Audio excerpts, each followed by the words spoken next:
j'espère que vous allez bien. Bienvenue dans ma chaîne pour les nouveaux abonnés. Et je remercie tous les anciens abonnés. Je vous remercie tous pour votre soutien. Je vous remercie tous d'être là pour moi. Je vous remercie énormément. Je vous assure que vous ne pouvez pas imaginer peut-être ce que vous faites pour moi. Vous ne pouvez pas imaginer le courage que vous me donnez de continuer tous les jours. Pour ces personnes qui sont là tout le temps, pour me soutenir, ces personnes-là qui sont là tout le temps. Vous savez, on a tous besoin du soutien lorsque nous sommes là. On a tous besoin de gens qui nous montrent que voilà, ce que nous sommes en train de faire est vraiment important. Ce que nous sommes en train de faire les intéresse et tout. Donc je vous dis un grand merci. À part cela, j'espère que de votre côté tout va bien. J'espère que vous avez la paix, l'harmonie, la santé, l'amour, la paix intérieure. La paix intérieure. Donc je dis mes collations, je reviens avec cette vidéo. J'étais là hier, j'étais couchée, je pensais à ma mère. Je pensais à ma mère. Je pensais à cette grande dame. Et je me suis dit, avec tout ce qu'elle a vécu dans sa vie, je sais qu'il y a beaucoup de personnes comme elle qui vivent ce genre de situation de par le monde et qui aimeraient écouter cette vidéo. Donc là, je vais vous parler en fait de la vie de ma maman, de ses déceptions, de ses souffrances et de sa mort, tu vois. Je ne suis pas seulement là pour partager la joie et tout. La vie, elle est composée de tout. Elle est composée des souffrances, des déceptions, des rires, des pleurs. Donc c'est ce que nous devons partager. Nous devons tout partager en fait. Alors je commence par le début. Je vais essayer de vous raconter dès le début ce que je sais de ma mère et la fin. Voilà. Alors ma mère, ce que je sais, c'est que sa maman, elle vient de la Guinée équatoriale. Donc elles sont venues au Cameroun toute petite. Ma maman est grandie au Cameroun où elle fait la rencontre du père de mon grand frère qui était son amour d'enfance. Selon ce que j'ai appris. Et le monsieur en fait il enceinte ma mère. Je n'ai jamais demandé ce qui s'est passé, pourquoi est-ce qu'il n'est pas resté avec elle, mais tout ce que je sais c'est que après j'ai appris que voilà, le monsieur était dans les histoires mystiques, nani nana et tout. Bref, c'est ce que j'ai appris avec le temps. Maman à l'âge de 19 ans, sa maman l'oblige à épouser un monsieur qu'elle n'aimait pas. J'ai pas vraiment pris le temps de demander à maman plus de détails par rapport à cette relation là, disons ce mariage forcé, mais d'après ce que j'ai appris, c'est que le monsieur il vivait à Douala qui est la capitale économique du Cameroun, et elle était partie, elle était obligée d'aller chez le monsieur parce que ma grand-mère avait dit si elle ne peut pas épouser le monsieur, elle va la découper avec la machette, quelque chose comme ça. Donc du coup elle s'est sentie obligée d'aller vivre chez le monsieur, mais il paraît que elle dormait avec les pantalons jeans, elle doublait les jeans pour dormir, et le monsieur pendant une semaine il n'arrivait pas à enlever les jeans sur ma mère. Maman a fui cette maison, et là elle habitait chez une de ses cousines, quelque chose comme ça. Après c'est là où elle fait la rencontre de mon papa. Il était gardien de prison dans une prison de Douala, tu vois. D'après ce que j'ai appris, son grand frère était enfermé dans. Donc elle partait souvent là-bas pour donner la nourriture. Voilà comment elle rencontre celui qui est mon papa. D'après ma mère, le monsieur qui est mon papa ne pouvait pas l'épouser parce que selon lui, il devait épouser une femme de chez lui, tu vois. Alors parce que il est d'une région au Cameroun où à l'époque ils épousaient les femmes de chez eux. Ils épousaient juste les femmes de chez eux. Donc voilà comment ma maman elle reste avec la grossesse et m'accouche, et elle va me déposer chez ma grand-mère. 2 ans après, elle fait la rencontre du père de mes petites soeurs. Voilà comment elle me prend chez ma grand-mère. J'avais 3 ans et elle vivait déjà avec le père de mes petites soeurs à la capitale du Cameroun qu'on appelle Yaoundé. Donc je vis là-bas. Maman elle avait une belle vie. C'était une femme... la terre. Ma mère c'était une femme... Vous allez dire peut-être que je le dis parce que c'est ma maman et tout, mais croyez-moi, j'ai fréquenté beaucoup de mamans après la mort de ma mère, parce que avant la mort de ma mère, je ne fréquentais pas les mamans. J'avais pas vraiment fréquenté les mamans comme je fréquente au jour d'aujourd'hui, et croyez-moi, maman c'était une bonne femme. Maman c'était le genre de femme en fait que tout homme aurait voulu avoir dans sa vie. Tout homme. Elle était calme, très calme, respectueuse. J'ai jamais entendu, écouter ma mère dire un gros mot. Voilà pourquoi aujourd'hui je n'ai dit jamais de gros mots. Jamais. Parce que je n'avais jamais entendu ma mère dire de gros mots. Maman en fait c'était une femme unique à son genre. C'était l'exemple en fait. L'exemple de femme. L'exemple des femmes. Donc à l'âge de 3 ans, elle m'a même vivre avec elle à Yaoundé avec le père de mes petites soeurs. La vie était belle, nous avions un chauffeur lorsque nous partions à l'école, nous avions le déjeuner tous les matins. Franchement c'était trop bien. Le monsieur il travaillait à la banque, donc on était vraiment à l'aise. Et ma maman c'était le genre de femme qu'elle était dédiée à son mari. C'était le genre de femme que tout ce que son mari disait c'était bon pour elle. Lorsque la famille de son mari venait à la maison, non mais c'était la fête. Elle essayait toujours de faire le plus beau repas qu'elle savait faire. Elle essayait toujours de mettre tout le monde à l'aise. Je me rappelle très bien. En fait c'était une femme, je dirais elle était très soumise à son mari. Je me rappelle qu'il y avait des soirs que lorsque le père de mes petites soeurs rentrait du travail, il posait le pied sur la table et maman venait le déchausser et tout, et elle partait garder ses chaussures. En fait c'était un peu je suis en train de revoir tout ça et je dis waouh. C'est vrai que pour ne pas mentir, je voyais la différence qu'il faisait lorsque nous étions petits. Je ne sais pas si peut-être parce que j'étais l'aînée, je ne sais pas, mais il y avait quand même une différence qu'il faisait. Lorsque je demandais quelque chose, je n'avais jamais ça. J'envoyais toujours ma petite soeur aller demander pour qu'on achète. Je sais pas, peut-être parce que j'étais l'aînée et moi je voyais pas ça normal. Déjà, je savais même pas que c'était pas mon père. J'ai su que c'était pas mon père après leur séparation. Que j'ai su que ce n'était pas mon père. Donc voilà, et ma maman c'était la femme la plus dédiée en fait dans son foyer, la plus dédiée à son mari. Elle essayait toujours de le mettre à l'aise, elle essayait toujours que le monsieur soit... Je me rappelle très bien, hein, je me rappelle très bien et je pense que la vie de maman a beaucoup joué sur moi, sur ma personne. La vie de ma mère, ça a eu beaucoup d'impact sur moi.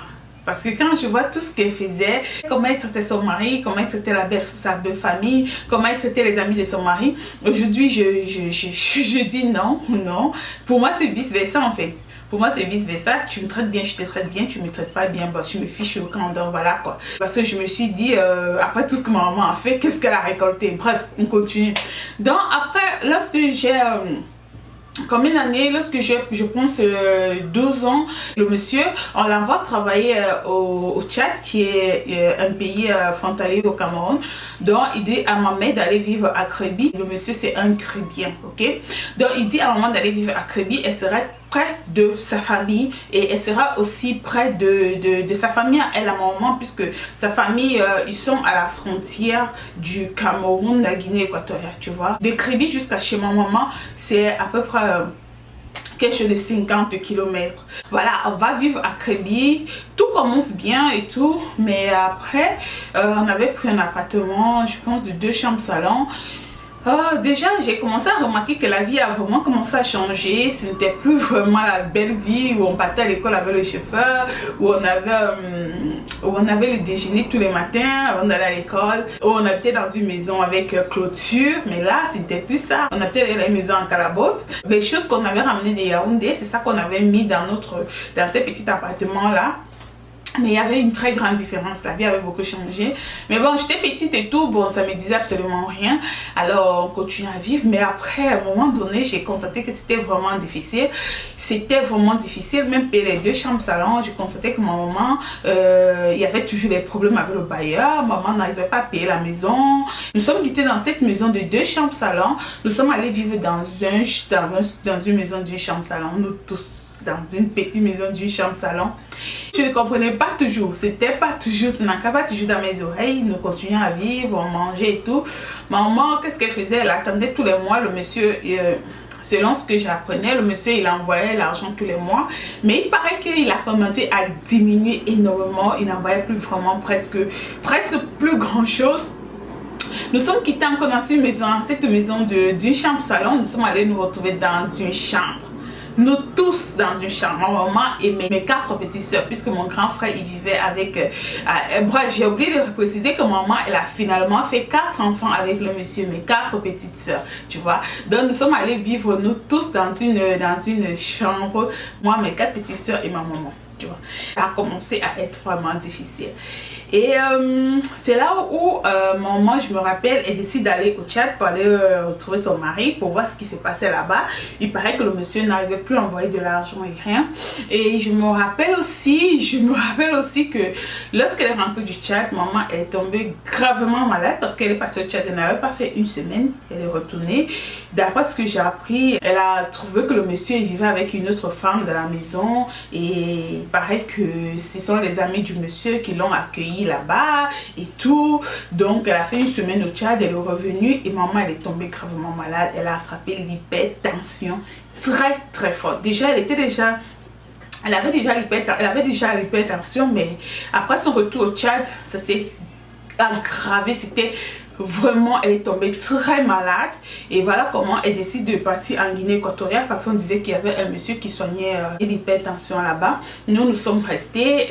Elle a envoyé mes petites soeurs vivre chez leur papa, dans la famille de leur papa, puisqu'ils étaient à Kribi, ce sont des Kribiens, et moi je suis restée vivre chez ma tante. Et maman, elle a appris qu'on traitait très mal ses enfants dans la famille de son mari et tout. Ils partaient dans les champs, on n'était pas habitués à aller dans les champs, ils vendaient des trucs, on n'était pas habitués à l'époque là, tu vois.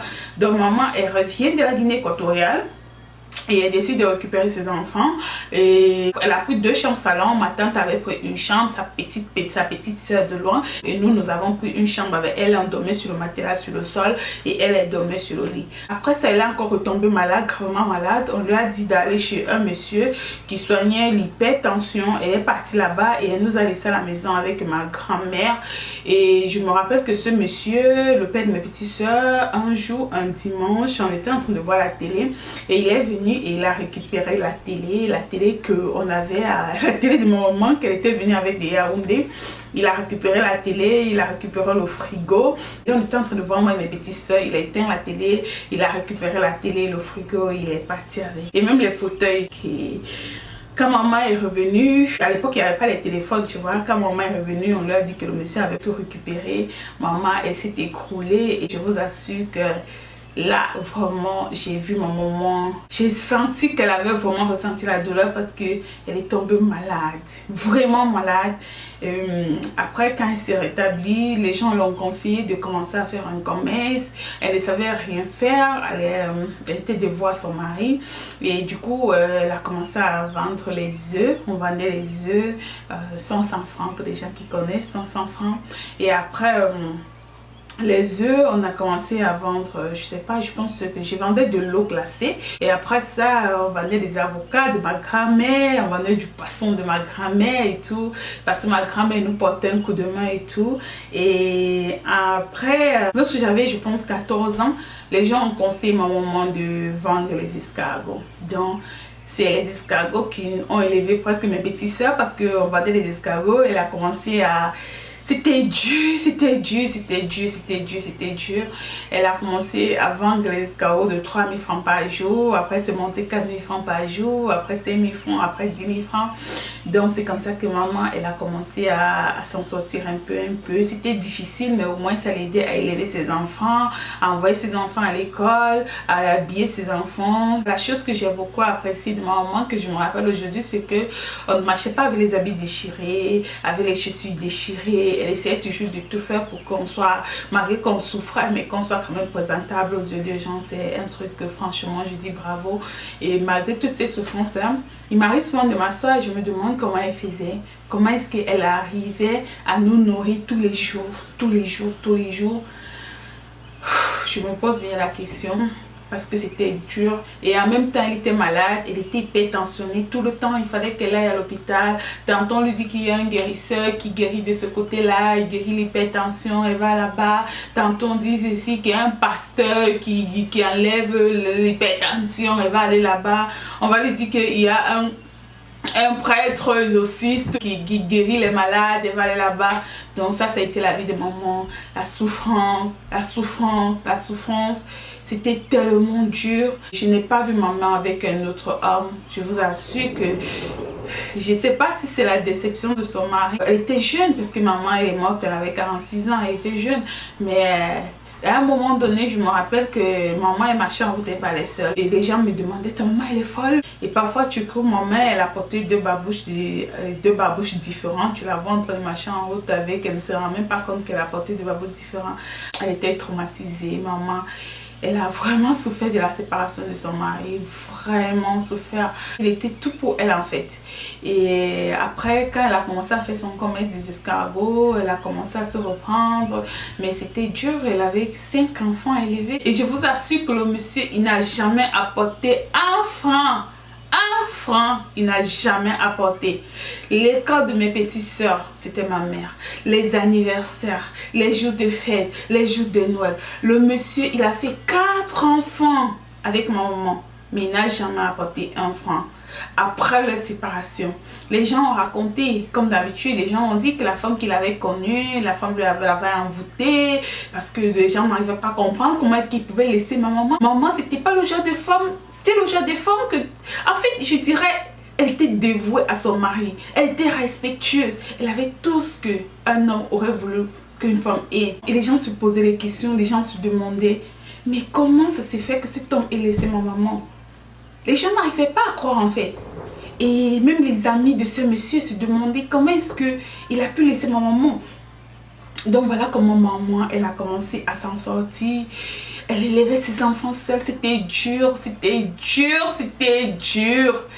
Après, nous sommes allés vivre dans une maison. Je me rappelle très bien de cette maison. Croyez-moi, je rêve même souvent de cette maison. Il m'arrive souvent de rêver de cette maison. C'était en fait une maison où...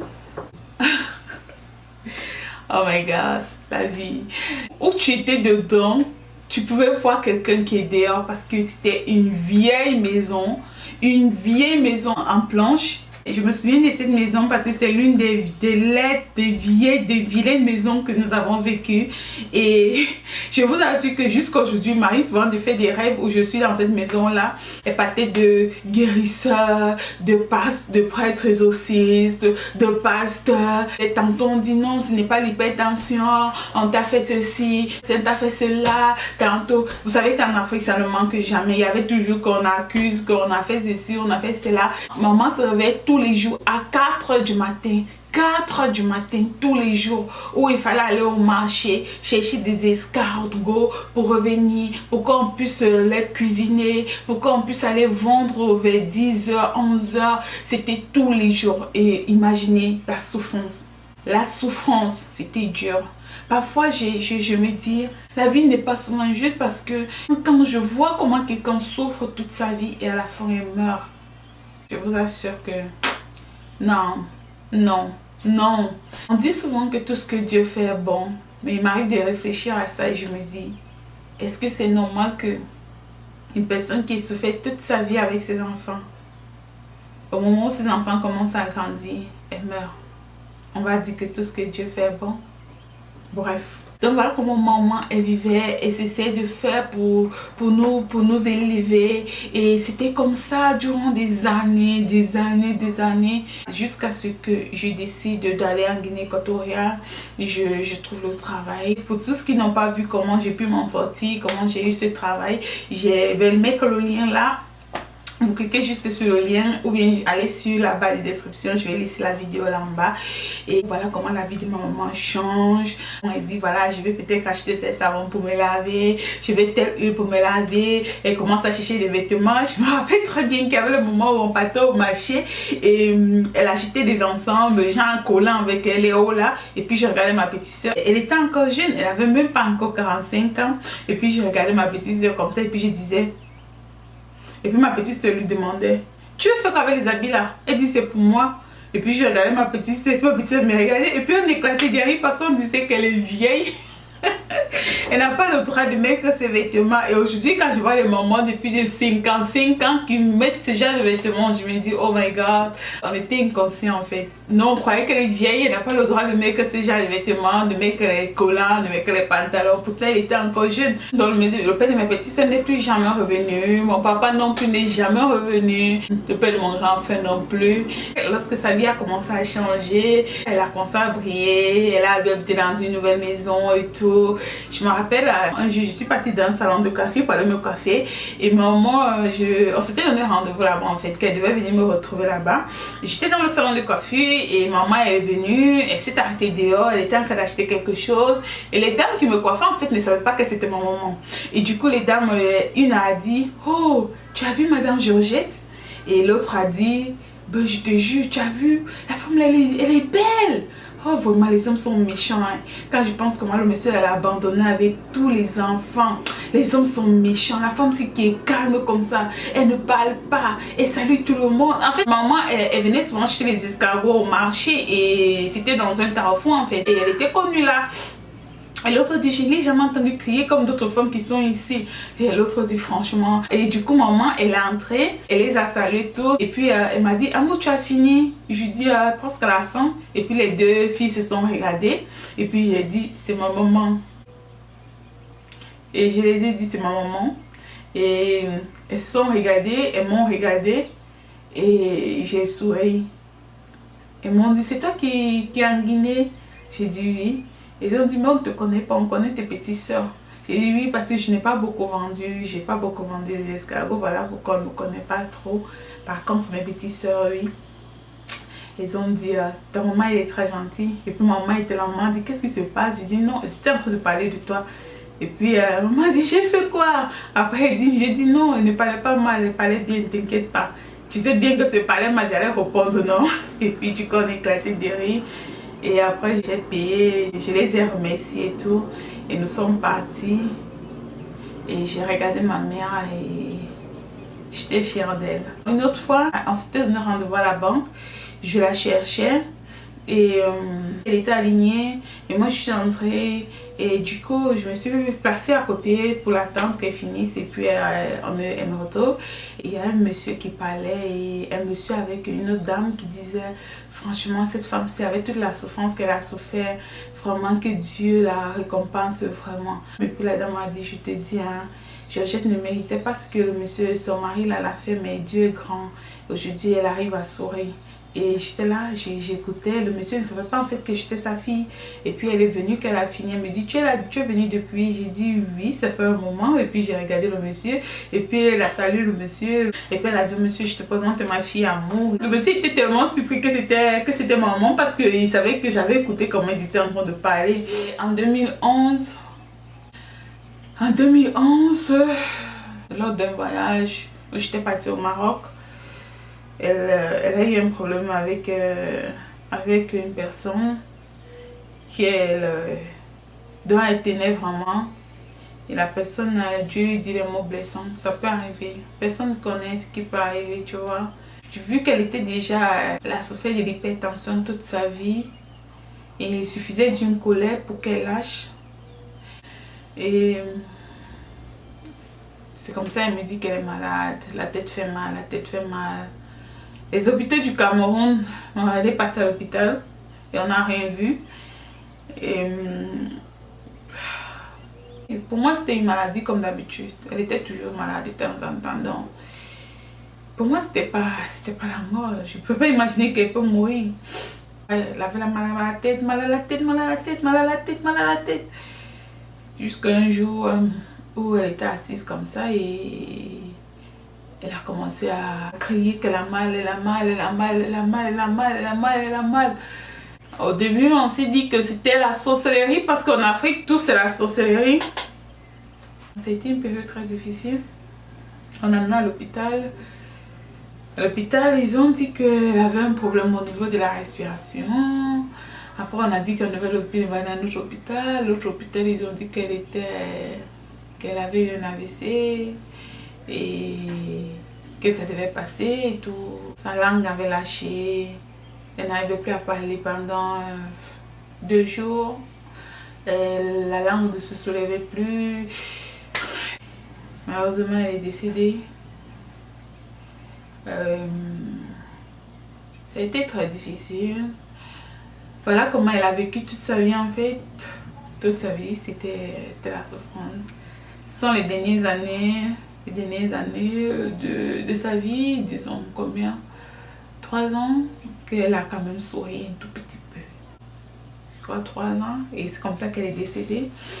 En fait, cette vidéo, j'ai eu envie de penser à ma mère ensemble avec vous, envie de vous raconter quelle bonne femme c'était, quelle belle femme c'était, quelle bonne personne c'était. Mais je pense que la vie n'a pas été juste. Et je pense que elle méritait de vivre, elle méritait de sourire, elle a vécu toute sa vie dans les déceptions. déception, souffrance. Et je pense qu'elle méritait de vivre. Elle méritait de sourire. Elle méritait de voir ses enfants grandir. Elle méritait de changer, d'avoir une belle vie, de voyager. Elle méritait de rire, d'être heureuse. Elle méritait d'être heureuse. Pourquoi après tant de souffrance? Pourquoi après tant de souffrance, elle n'a pas vécu aussi? Voilà pourquoi aujourd'hui, moi, sincèrement, je suis différente de ma mère. Je suis différente. Quand je grandissais, je voulais être... Je voulais un peu être comme elle. Je voulais que quand je passe, on me dise « Amour, elle est gentille ». Je voulais quand je passe, les gens parlent bien de moi, comme ma mère. En fait, pour moi, je voulais être comme elle. Je voulais être son exemple, en fait. Et je trouvais ça trop beau que tout le monde parlait bien d'elle. Et du coup, je voulais aussi être comme ça. Je voulais que les gens parlent bien de moi partout. Genre, j'ai fait tout pour faire plaisir aux gens. Même si ça ne me plaît pas, j'essaie de faire que la personne soit à l'aise. Mais après la mort de ma mère, j'ai compris que ça ne sert à rien, en fait. Et je suis très différente aujourd'hui. Très différente aujourd'hui. Je ne veux pas ressembler à ma mère. Je ne veux pas la ressembler. Ça me fait plaisir en fait aujourd'hui. Certaines personnes disent cette fille n'est pas gentille. Moi, je vous assure que moi, ça me dérange absolument en rien parce que je ne veux pas ressembler à ma mère. Mon Dieu, ma maman, elle laissait passer tout. Tout, elle acceptait. Tout était bien. Tout était tout ce que Dieu fait bon. Oh my God, avec moi ça ne marche pas comme ça. Elle est abandonnée par les 3 hommes qui l'ont fait les enfants. Elle a élevé ses enfants toute seule. La famille de son mari était là. J'ai dit, je ne veux pas la ressembler. Non, je ne veux pas la ressembler. Dent pour dent, œil pour œil. Tu me fais, je te fais. Et avec mon mari, moi je le lui dis. Je lui dis, je ne veux pas ressembler à maman. Donc, tu me traites bien, je te traite bien. Tu me traites pas bien, je te traite pas bien. C'est clair. Je ne veux pas qu'on dise, oh, cette femme-là, elle est bien. Pourquoi est-ce qu'il lui a fait ça? Cette femme-là, elle est bien. Pourquoi est-ce qu'il a fait ça? Non, ça ne marche pas comme ça avec moi. C'est la raison pour laquelle je n'ai jamais voulu me marier en Afrique. C'est la raison pour laquelle je n'ai jamais voulu faire d'enfant en Afrique. Parce que je ne voulais pas vivre ce que maman elle a vécu. Je savais qu'en Occident, ça ne se passe pas comme ça. Tu ne peux pas faire les enfants avec un homme, avec une femme, tu abandonnes. Non. Tu dois payer. Tu dois t'en occuper. Et si tu ne veux pas t'en occuper, le gouvernement va t'obliger. En Afrique, tu te sens obligé de faire certaines choses. Alors qu'ici, non. Non, ici, non. Tu fais ce qui te plaît. Et ce que j'ai plus adoré en Occident, c'est la loi qui concerne la femme. Ça ne se fait pas. Tu ne peux pas abandonner une femme avec les enfants. 4 enfants qu'ils ont fait ensemble. Donc c'est un peu ça que je voulais partager avec vous. J'ai eu envie de vous parler de ma maman aujourd'hui. De vous parler à quel point c'était une bonne femme. À quel point c'était une grande femme. À quel point elle me manque. J'ai juste eu envie de faire cette vidéo. Peut-être n'est pas appropriée, mais bon. Qu'est-ce que je fais quoi là? Je suis là pour partager quoi? Je partage quoi? Je dois partager toutes les situations de la vie. Toutes les situations qui peuvent aider les gens. Alors le conseil que je vais donner pour finir cette vidéo, c'est que faites très attention lorsque vous êtes dans vos foyers. Ne vous soumettez pas complètement à votre homme. Non, je le dis tout le temps. Vous ne savez pas peut-être pourquoi je le dis tout le temps, mais c'est à cause de l'histoire de ma maman que je le dis tout le temps. Ne devenez pas les femmes soumises, complètes. Non. L'homme doit rapporter, tu rapportes. Ne reste pas à la maison, dis que tu vas élever les enfants pendant qu'il va aller travailler. Le jour il ne sera pas là, qu'est-ce que tu vas faire? Tu vas souffrir. Le jour il ne sera pas là, qu'est-ce que tu vas devenir? Les moqueries des gens, les injures. Dites-vous qu'il peut partir. Dites-vous qu'il peut ne plus être là. Et s'il n'est plus là, qu'est-ce que vous deviendrez? Mettez toujours ça dans votre tête. Alors vous devez vous battre. Commencez dès à présent. Le père de mes petits, c'était un banquier. Bon, on a fini comment? À vendre de l'eau glacée. À vendre des escargots. Sortant d'une maison clôturée à une maison qui allait tomber. Battez-vous, ne laissez pas que l'homme fait tout pour vous. Ne baissez pas les bras, ne dites pas oui à tout. Non. Vous devez avoir votre mot à dire. Ça, je l'ai appris grâce à ma maman. On ne demande pas de ne pas respecter son homme. Respecte ton homme. Respecte la famille de ton homme. Mais que ça soit vice-versa. Ça, c'est le conseil que je donnerais. Ça soit vice-versa. On ne te respecte pas, tu ne respectes pas. Ton mari te respecte, tu le respectes. Il ne te respecte pas, tu ne le respectes pas. Tu ne dois pas donner plus que lui. Non, ça doit être 50-50. 50-50. Et ne laisse pas qu'il fait tout dans la maison. Tu dois apporter un franc. Tu dois te battre. Tu dois te battre, sachant que si demain il n'est pas là, tu pourras faire quelque chose pour tes enfants. Tu dois te battre, sachant que si demain il n'est pas là, tu pourras marcher la tête haute. Tu dois avoir pour toi. Maman, elle a fait cette erreur-là. Elle a fait cette erreur. Elle s'est donnée complètement à cet homme. Complètement. Et à la fin, quoi? À la fin, il a abandonné. Il est venu récupérer les choses qu'il avait achetées. Les choses qu'on avait, les meubles. Il a récupéré les meubles pour les donner à une autre femme. Vous imaginez un peu. Les meubles, il a récupéré. On est resté pendant des années sans télévision. Pendant des années, je dirais, on est resté sans télévision pendant plus de 5 ans. Qu'on est resté sans télévision. Pendant plus de 5 ans. On n'avait pas de télévision, on n'avait pas de frigo. Pourquoi? Parce que maman c'était une femme soumise. Maman c'était une femme qui acceptait tout. Battez-vous. Si vous êtes ce genre de femmes qui ne font rien, à partir de maintenant, croyez-moi, c'est important que vous faites quelque chose. Quelque chose que cet homme va vous respecter avec. Cet homme, quelque chose que demain s'il arrive qu'il n'est pas là, vous pouvez vous-même tenir la main de vos enfants et continuer à marcher la tête haute. Même si ce n'est plus comme c'était avant, mais vous n'allez pas souffrir comme ma mère a souffert. Elle n'a pas vécu heureuse. Maman n'a pas vécu heureuse. Je ne l'ai pas vue heureuse de ma vie. À cause des hommes. Nous avons souffert. J'ai dit, je ne serai pas ma mère. On ne me fera pas ce qu'on a fait à ma mère. Non. Je me suis battue pour ça. Battez-vous pour vous, pour vos enfants. Que vous soyez mariés ou vous soyez célibataire. Si vous êtes célibataire, battez-vous pour que l'homme qui va vous épouser demain, il vous respecte. Si vous êtes marié, battez-vous pour que si l'homme demain il n'est plus là, vous pouvez tenir vos enfants et aller de l'avant. Ne restez pas les bras croisés. Ne soyez pas des femmes complètement soumises. Non. Ça doit être vice-versa des deux côtés. C'était une brave femme, ma mère. C'était une bonne femme. C'était une femme soumise. C'était une femme polie. Très compréhensive. Très gentille. Toujours prête à aider. Toujours prête à rendre service. J'ai jamais entendu ma maman crier. Sauf quand elle me grondait, bien sûr. Ou quand elle me frappait. Mais jamais s'est disputée avec des gens. C'était un exemple de femme à maman. J'ai connu plein de mamans après elle. Mais croyez-moi, je n'ai pas connu une comme elle. Je n'ai jamais, je dis jamais, entendu dire un gros mot ou dit un truc déplacé. Je ne savais même pas que les mamans disaient les gros mots. Hein. Pourtant, elle n'était pas vieille. Elle est morte à 46 ans en 2011. Ça veut dire que nous sommes en 2019. Elle devait avoir, je pense que mieux, 54 ans, je crois. Quelque chose comme ça.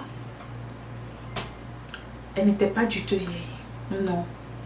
Je me rappelle ici un jour, j'ai dit à mon mari, tu sais que je ne savais pas que les mamans disaient les gros mots, genre...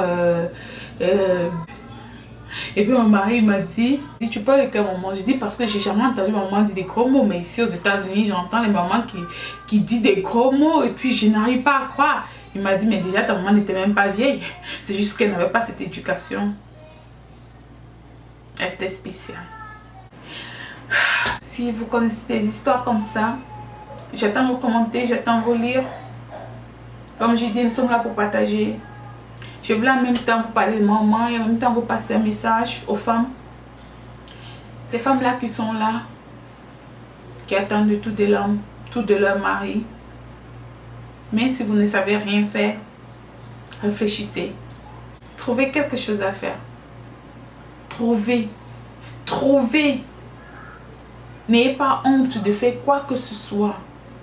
Mais commencez à le faire dès le moment que vous êtes là. Commencez à le faire avant qu'il ne soit tard, avant que vous ne pleurez, avant que vous n'attrapez l'hypertension. Commencez dès maintenant. Donc c'est la fin de cette vidéo mes coraçons, j'espère qu'elle vous a plu. Dites-moi sur les commentaires si vous connaissez ce genre de situation, si vous connaissez des gens autour de vous qui ont vécu ce genre de situation. J'attends vos commentaires, j'attends vous lire. Croyez-moi, ça fait depuis 2011 que maman est partie, mais elle me manque. Elle me manque énormément. Une mère, ça ne s'achète pas. Une mère, ça ne se remplace pas. Une mère, elle vaut de l'or. Je ne le savais pas, c'est vrai, lorsque maman vivait. Parce que j'aurais pu faire plus que ce que j'ai fait. Mais croyez-moi, une mère, elle vaut de l'or. Une mère, ça ne se remplace pas. Personne ne pourra vous aimer comme votre maman. Personne ne pourra vous tenir la main comme votre maman. Elle était spéciale, ma mère. Donc, si vous avez aimé la vidéo et que c'est la première fois que vous passez par là, abonnez-vous. Et surtout, cliquez sur la cloche de notification pour ne manquer aucune de mes vidéos. Je vous aime énormément. Et surtout, voilà la prochaine vidéo que je fais. Très bientôt, bisous.